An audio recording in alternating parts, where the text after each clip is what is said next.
ఢిల్లీ రాజధానిలో హనుమకొండ జిల్లా BRS party జిల్లా అధ్యక్షులు దాస్యం వినయ్ భాస్కర్ ఆధ్వర్యంలో ఢిల్లీలోని జంతర్ మంతర్ ధర్నా చౌక్లో ధర్నా కార్యక్రమం నిర్వహించారు.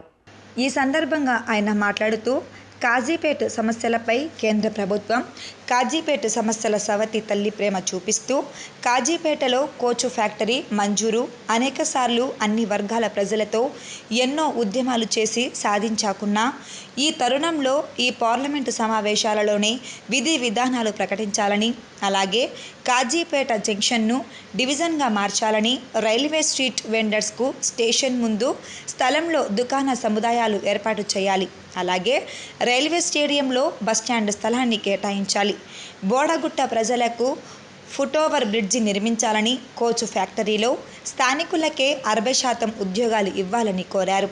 ఈ కార్యక్రమంలో బీఆర్ఎస్ రాష్ట్ర మాజీ కార్యదర్శి Narlagiri Ramesh, 47వ division BRS corporator సంకు Narsing Rao, urban జిల్లా మాజీ ప్రధాన కార్యదర్శి గబ్బెట శ్రీనివాస్, సిరుమల దశరథం, 47వ డివిజన్ అధ్యక్షులు దువ్వ కనకరాజు, ఎండి అఫ్జల్, కోండ్ర శంకర్, ఎండి హుసేన్, సుంచు అశోక్ పాల్గొన్నారు.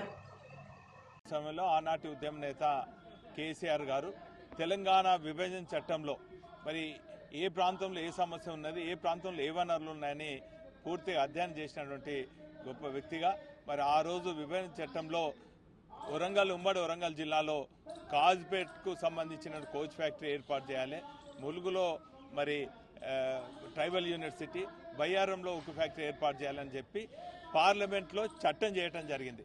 కానీ ఆనాడు మరి కేంద్రంలో ఉన్నటువంటి బీజేపీ ప్రభుత్వం ఈ అంశాన్ని ఎప్పుడు కూడా నీరు గారుస్తూనే ఉన్నది. ఎప్పటికప్పుడు మరి అప్పుడున్నటువంటి ముఖ్యమంత్రి కేసీఆర్ గారు ప్రధానమంత్రితో సహా అప్పుడున్నటువంటి రైల్వే శాఖ మంత్రులందరినీ కూడా ఎప్పటికప్పుడు మరి కలుస్తూ ఈ ప్రస్తావన చేస్తూ మరి విభజన చట్టంలో ఉన్నటువంటి హామీని మరి ఖచ్చితంగా నెరవేర్చాలని ఎప్పటికప్పుడు ఒత్తిడి చేయటం జరుగుతుంది.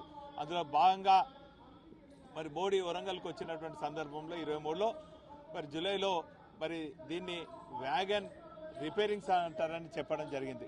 కానీ ప్రజలందరూ కూడా ఒత్తిడి చేసి మరి ఆనాడు మరి దీన్ని ప్రస్తావించినటువంటి మాజీ పార్లమెంట్ సభ్యులు వినోద్ కుమార్ గారు మరి ఇది ఖచ్చితంగా ఇది ప్రజల డిమాండ్, కోచ్ ఫ్యాక్టరీ రావాలి, ఈ వ్యాగన్ మ్యానుఫ్యాక్చరింగ్ యూనిట్ కాదు అన్నప్పుడు ఆ రిపేరింగ్ సెంటర్ నుంచి మ్యానుఫ్యాక్చరింగ్ యూనిట్ అయిండు.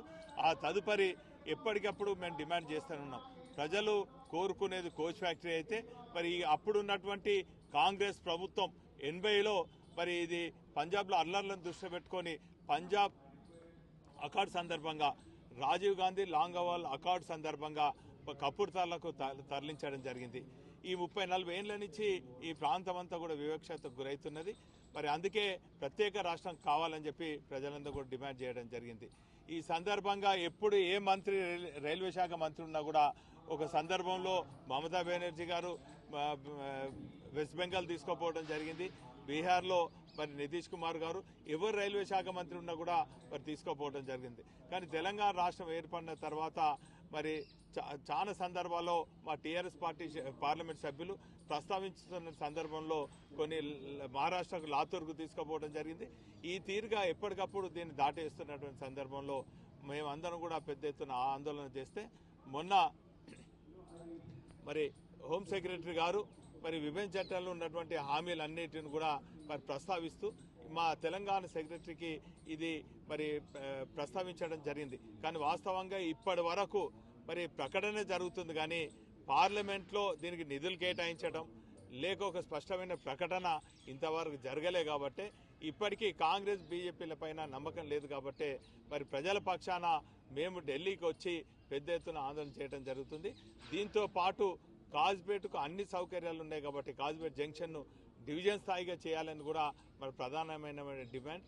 అదేవిధంగా అక్కడ స్థానికులందరూ కూడా ఉపాధి కోసము మరి స్ట్రీట్ వెండర్స్గా ఉన్నటువంటి పరిస్థితులలో ఇటు రైల్వే అధికారులు, ఆర్టీసీ అధికారులు, మున్సిపల్ అధికారులు కూడా అంత ఇబ్బంది పెడుతున్నారు. కాబట్టి గతంలో బండారు దత్తాత్రేయ గారు మరి ఆ రైల్వే స్థలంలో స్ట్రీట్ వెండర్స్కి ఇస్తామని చెప్పడం జరిగింది. కాబట్టి ఆ స్ట్రీట్ వెండర్స్ కూడా ఇవ్వాలి.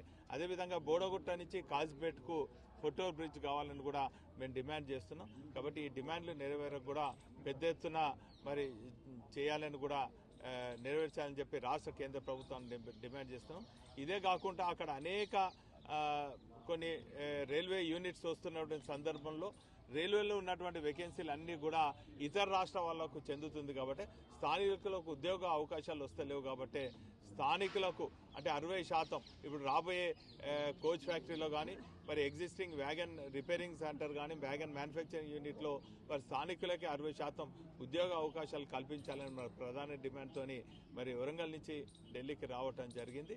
ఖచ్చితంగా ఈ డిమాండ్ నెరవేరకు దశల వారీగా మరి గల్లీ నుంచి ఢిల్లీ వరకు మా ఉద్యమాన్ని మరి ఉధృతం చేస్తామన్నటువంటి విషయాన్ని కూడా ఈ సందర్భంగా తెలియజేస్తున్నాం.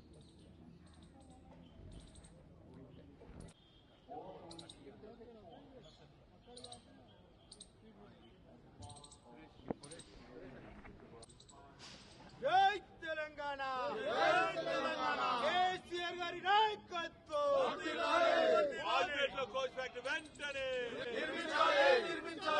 కోచ్ ఫ్యాక్టరీ వెంటనే స్థానిక యువతకు 60% ఉద్యోగాలు వెంటనే స్థానిక యువకులకు 60% ఉద్యోగాలను స్థానిక యువకులకు 60%